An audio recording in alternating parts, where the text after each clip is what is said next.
Professor Yunus, thank you for being with us. Thank you. You're often called the father of microfinance at a time when it was not fashionable to be lending to the poor who were deemed not to be credit worthy. And yet, as the global financial crisis has shown us, it was not only fashionable to be lending to people who were not credit worthy, it was even profitable. Can you just tell us what are the lessons that we can glean from the great financial crisis? We tried to establish a methodology by which we can lend money to the poor women, and it worked, and it became known outside of Bangladesh, and gradually it spread all around. But in some countries we're moving faster, some countries very slow in doing that. And there's also a debate whether it will work in a particular country because it's rich, because it's a different culture, and so on and so forth. All those debates are over, and now we see that it happens every other way. During financial crisis, of course, people were losing jobs. They're losing their livelihoods because of the situation in the economy. So people more and more became dependent on microcredit because that's the only way you can create your own jobs and so on. So that way it brings extra attention. But when the attention comes on microcredit for the sake of making money, we got a little worried because that's not the intention of microcredit. Microcredit was designed to help poor people, particularly poor women, to overcome their problem, not for somebody to make money out of this work. So those who want to use this for making personal money out of it, I would say it's a mission drift. That's not the purpose of the microcredit. But once they come out of the poverty, then you can make money, whatever money you want to make. But as long as they're in poverty, I think the most important work to do is to help them get out of poverty as soon as possible. It should not be delayed. So we are not very favorable, supportive of anybody making personal money out of the microcredit programs. Some make it a point to make much more money than normally you would expect. So those are the kind of things which created tension between us. What success story has surprised you the most in your journey on microfinance and social business? In the beginning, I had no idea how big or how small this would be. I was trying to solve only a local problem, and then I didn't realize that that local problem has such a wider application. And then as it grew, and I was convinced that it's not a local problem, it's a general problem, not only in Bangladesh, it's a global problem. And then I started explaining that it's something which addresses everybody's problem in a similar situation of denial of the financial institutions to provide service to the huge number of people around the world. Almost 2/3 of the world population are deprived from the financial services. They are left to the loan sharks, they are left to the traditional way of exorbitant conditionalities and interest rate and very abusive conditionalities. So why don't we come and redesign the whole thing, because it can be done in a much more decent way of doing that and bringing money in a very reasonable, affordable interest rate to them. That's what we were trying to do. And it worked, and I'm very happy that it worked. But at the same time, I'm unhappy too. I'm unhappy because it didn't go as far as I hoped it would be done. I hoped that conventional banking will sit up and say, hey, we are missing out something, we should be doing this. So far, that has not happened. It's always now NGOs doing microcredit as if they don't belong to the financial sector. And I keep saying that microcredit should become mainstream banking rather than footnote in banking, done by somebody else, not the financial institution. And the limitations then help you to inform your decision to craft a model for social business? Yes, that is experience, but that one experience didn't lead to the idea of social business. I created many other businesses related to handloom, textile, businesses related to bringing solar energy, bringing improved cooking stove, bringing biogas, bringing textile, bringing communication tools like mobile phones and so on. So I created a lot of such companies, and then it became apparent that these are different kinds of companies, because I didn't want to make any money out of these companies. Every company I created was to solve problem that I saw in front of me, and kind of addressing them in a business way, so that it becomes sustainable, it can grow by its own initiative and so on. And then I realized that this is one piece that is missing in the economic theory. Economic theory encourages business only for making money, as a profit maximization is the goal of business. And as a result, all of us were convinced with the theory. We are trained with the theory. We went into the practice of it. So we all became money makers in business, and money became the supreme king in our life. We always chasing them, always trying to make the best of our life in making money. And making money became the yardstick of our success of our life, which is wrong. Money can be a means. Money cannot be the end of our life. But somehow it became the means and the ends all packed into one. And it became an obsession. It became kind of commanding your life totally. This we can change, because if we rediscover ourselves as a human being, where we are selfish and at the same time we are selfless, and the selfless part needs also an expression in a business world. And that's what kind of business that I created fits into that. That's an expression of selflessness, meaning that it's for others, not for me. And that's how we define social business: a non-dividend company solving social problems. So it's a sustainable. Owners can gradually withdraw the investment he or she made, but nothing more than that, because he or she devoted this company in solving problems. And that's what the social business is all about. We created those companies, and now many others becoming interested in creating those companies. Nonetheless, as you have mentioned, a lot of the focus of the business model today remains profit maximization, and in terms of the way economic theory is being taught and so forth. I'd like to ask you, do you think that globalization, as much as it has sped up wealth enrichment, it also accelerated the pace of impoverishment? And if so, what were the lessons that you have learned from the global financial bubble that came, and then the subsequent global financial crisis? Yeah. One is idea of social business came only recently. It's being publicly debated and discussed over the last 10 years, so it's not a long period. Still, it has not gone into the textbooks to tell the students that this is what it is.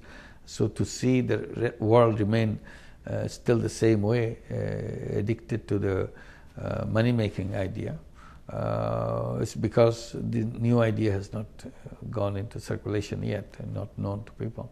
So if people like the new idea, people are familiar with the idea, I think things will change very different. It will change in a radical way. About the globalization, globalization is a wonderful thing. It's not a recent phenomenon. It's as old as human being. Human beings always moving from one place to another. That's why human beings spread all over the world. It's originated in one place, gradually moved on. That's the origin, that's the genesis of globalization.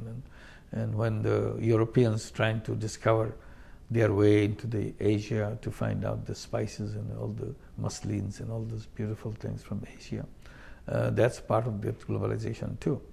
But today globalization become extra important because of the speed in which it's taking place, because of the ease in which you can move from one end of the world to the other end of the world. You can attend meetings in one place, and by afternoon or by evening you are at a completely different setting, another country, and you're still attending conferences, meetings, and so on and so forth. Similarly, your goods and services running fast, your transactions, money is changing hands from across the world in seconds. So that's what the globalization became, that's why it became important. I said we cannot undo globalization. Globalization is like wind. It has to come, it has to flow. But what we can do, we can make rules of globalization so that we follow certain principles, certain ways. If you consider globalization as a kind of massive highways running across the world, and the trucks and the vehicles are carrying goods from one end of the world to the other of the world, then those highways needs traffic rules. That's the important part. If you don't have traffic rules, all the big vehicles of the rich countries, powerful companies will occupy all the lanes of the vehicle. Poor countries, poor vehicles will have no place in that vehicle. So that's the domination of the big country and the big companies. They will come and take over the economy of a smaller country or a poorer country. And that's what we are worried about, and that's what the whole worry around the globalization is.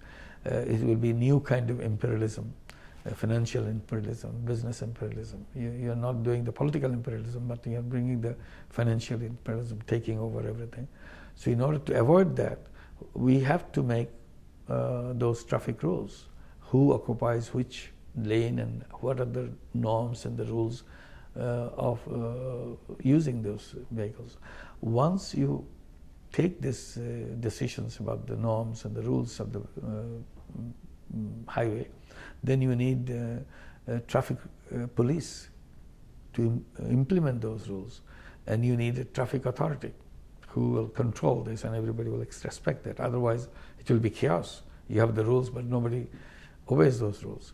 So that's an important thing about globalization. In the absence of globalization, its control is always in the hands of the rich people. And now the bubble came in a very different context.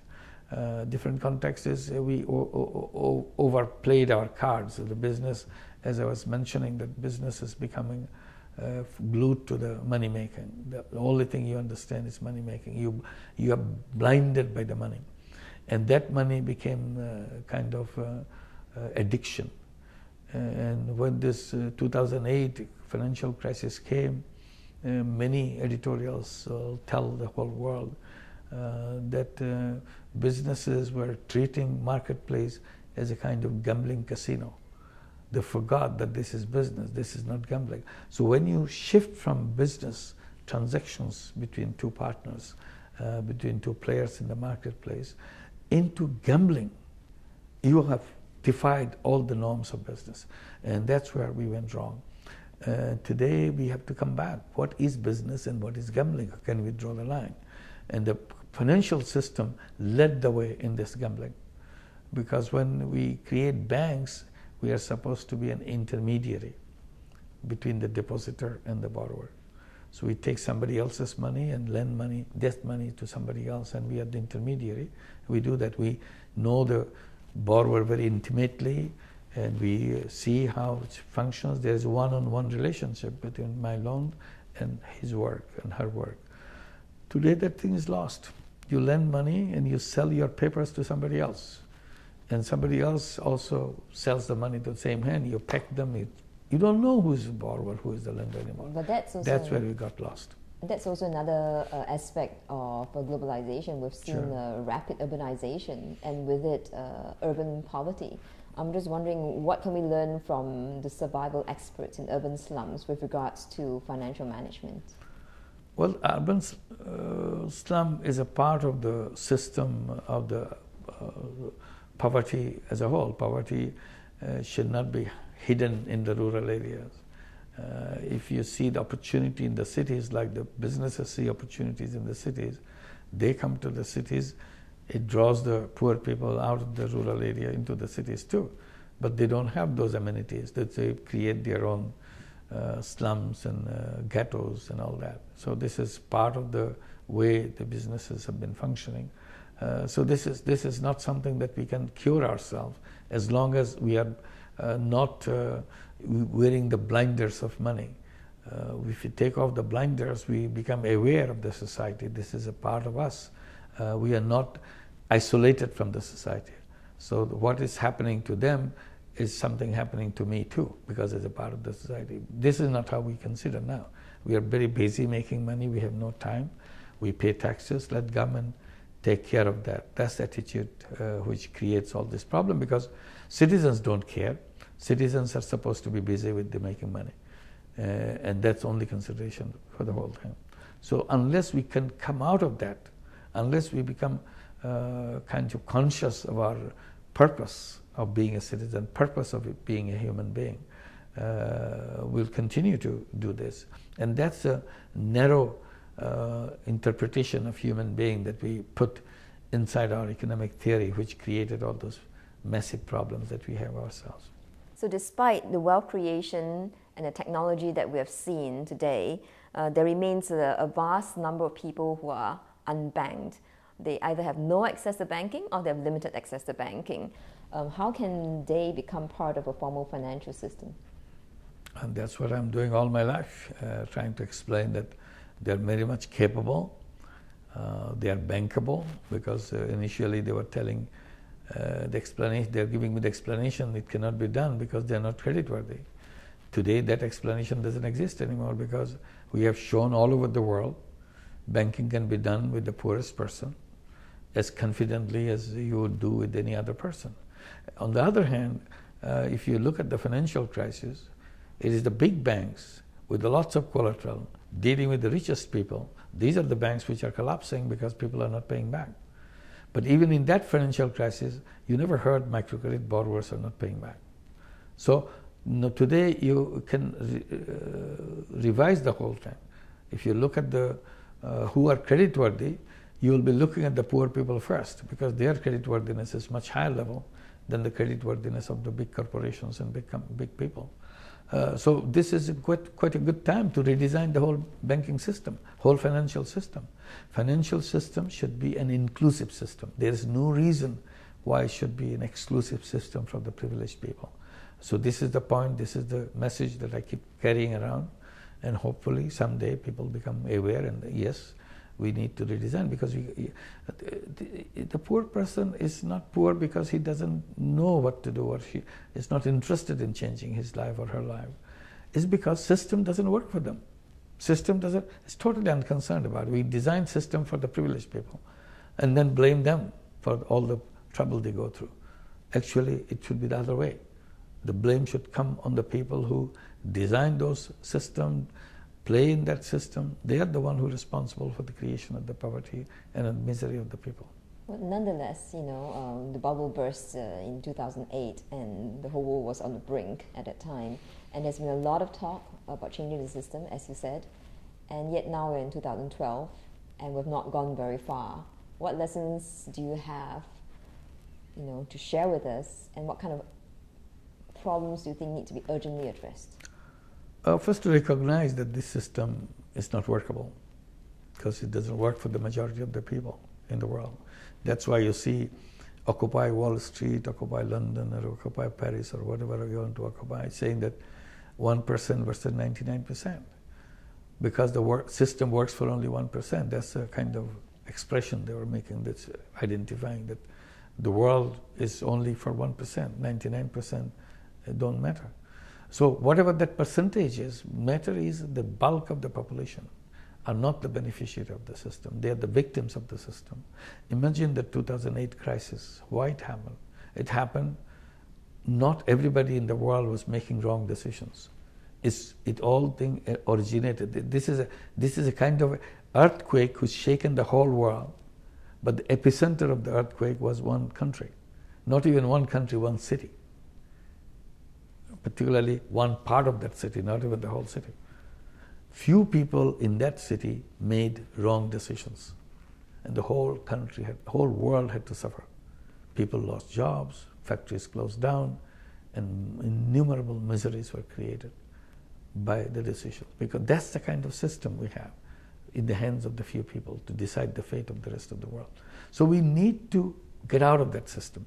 We need to redesign the system. This is a good time because we are going through all these crises. I said, crisis, everybody busy trying to get out of the crisis. And I keep screaming to the people, that's not escape that you want to get out of the crisis. Crisis is a good time to redesign the system. Nobody is talking about redesigning the system, as if by fixing the system, it will be all over. And I'm saying it won't be all over. It will be simply, you'll have a respite for 1 year or 2 years or 3 years. You'll be back again in a much bigger way. So if you want to avoid those repetitions, you have to go back and build a system which is not following the same old system which created the problem. We have not gone to it. Simply, governments came out with bailouts trying to save you are too big to fail. That's a shameful thing to say. You're big, that's why I cannot do anything else. I have to just follow your path. I mean, this is even if you have done it in an emergency situation, then take back. Nobody should be too big to fail anyway. Why should you be too big to fail? So we have to redesign the system so that it is not in the control of the organizations, corporations, people who are too big to fail. We have to suffer because we want to protect them. So this is the time to redesign. Redesign from the scratch, right from by building, getting the building blocks for a new structure, and that's one will be the right direction to take. That the old system is non-functional. No matter how much you try to push it, that cannot be taking us to any final escape from the problems that we have. All those problems that we are talking about, the financial crisis, food crisis, energy crisis, environmental crisis, all the crises, they are rooted in the same point. These are not separate crises, one crisis here, one crisis. These are all several manifestations of the same crisis. And the crisis is the fundamental flaw in the conceptual framework in which we have submitted ourselves. So why don't we throw that out? Redesign the system which will not create all those trouble. So where does one begin to redesign a system that is so large and so complex and has caused so much misery that everyone recognizes it needs to be changed, but it has not changed? Yes, because we don't want to change. The moment we decide to change, it will change, because what it has, things happen because we desire it. Things happen fast because we strongly desire it. And we want to use our creative power to do that thing. I would start with putting our objectives. What are the objectives of our system? The system that we want to build. Once we set the objectives, then we work backwards. How to make the system work to achieve those objectives. In the past, we didn't put the objective first. We are simply following what our parents did. They followed what their grandparents did, improved it because new technology came, they improved it. And this is how, so we didn't have an objective in front of us. Today, in 21st century, we can sit down and first set the objectives. These are the objectives. We want to create a system which will deliver these objectives for us. And in these objectives, I'll say, first, number one objective will be nobody in the world should be unemployed. For even a day, they will not be unemployed. We will build a system like that. Nobody in the world should be a poor person. Nowhere. It's just not acceptable. We'll build a system to deliver it. Nobody should be on state dependence, that they are stuck with the welfare dependence, that the state has to take care of them. Nobody should be on the welfare list, because we are capable human being. There is no reason why state has to feed me. I'm capable. I should be finding my work not only for taking care of myself, to take care of the rest of the world. This is my human capacity. As a human being, this is I'm born with. Nobody can deny me this right to do that. So I'll make sure that is accomplished. And I want to make sure that this planet becomes safer planet every day, rather than more dangerous planet every day. So we set those things. We agree with all those things. Why can't we all sit down and make it start happening? Brick by brick, the whole thing will not happen in the same day. But we see which piece is relevant, which is irrelevant, throw them out, bring a new piece. Is it consistent with our objectives? And we can do that. But we have to make the decision that let's do that. But the Western said, no, let's make money. He's talking about taking our power away. So then we can't go anywhere. We have to first make the decision. That's why the conflict between 1% versus 99%. They are 99%, but their voice is not heard. They are 1%, but they are very strong. Now, speaking of voices you're not heard, for a long time, the systems did not allow the voices of women to be heard, especially in the area of finance. Can you just talk to us about that and what you're trying to change in that respect? Well, that's true. I mean, voices of the women are never heard, not only in finance and everything else. Women traditionally were asked to stay home, take care of the children, no matter which society we're talking about. Women didn't have a voting right. Forget about other things, even very advanced countries. Just only the other day they were giving those voting rights. So it's not unique to one country or one culture or one religion. It's across the board. People treated women in a very separate direction. Even many countries which are very, very rich countries, still women participation in corporate bodies and so on, in media and everywhere else, you see very little participation. It doesn't exist. Very few countries where you can say these things are happening, but most of the countries it's not happening. So this is what now in 21st century we can redesign again, paying focus to the people who were left alone, left behind, and to bring forward. In financial sector, what we tried to do, and this is one of our objections, the banks not only denied financial services to the poor, also denied financial service to women. So right from the beginning, and back in 1976, we made the decision, half the borrowers in my program should be women. So this was a deliberate decision. I didn't know whether this will help poor women in a good way or get them into trouble. I had no idea. But I thought it's a logical thing that half the borrowers should be women. And we did that. It was a hard task to do that because women themselves said, no, don't give it to me, give it to my husband. Because that's the tradition, the history taught her to say. We said, no, you have to do that. You think about it. We'll wait for you. So we waited for her. We continued to pursue her. And finally we made it happen after 6 years of our work. And then we saw money going to the family through women brought so much more benefit to the family than the same money going to the family through men. So we changed our policy, focused on women. Now, as a result, within all of Grameen Bank, 97% of the borrowers are women. And you can't say that it cannot be done. It's not only done, it's done in a big way.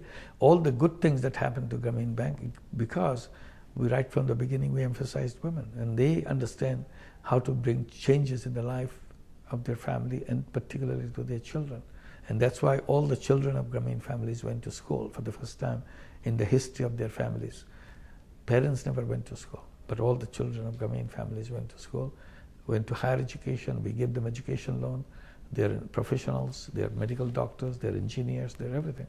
So in one generation you can make such a big difference because you brought the mother inside the story and she knew how to change the life of the family.